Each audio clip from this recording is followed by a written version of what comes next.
তোমার কি দুইজনের সাথে সম্পর্ক ছিল? এখন তুমি কাকে বিয়ে করতে যাচ্ছ? হ্যাঁ, রিয়াজকে বিয়ে করতে। আচ্ছা, রিয়াজের সাথে তোমার কতদিন ধরে সম্পর্ক?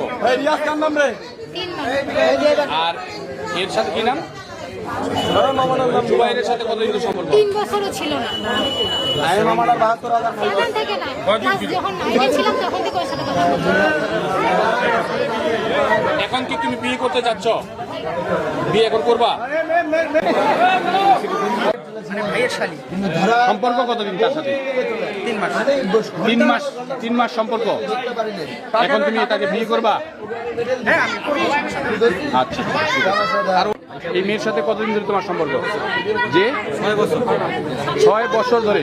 হ্যাঁ, 6 বছর ধরে সম্পর্ক। এখন তুমি কি চাচ্ছ? ওই মেয়ের সাথে বিয়ে করবা? আমি জাস্ট কথা বলতে আসছিলাম, আমার হিট করেছে এই জন্য ঝামেলাটা। কথা শুনি।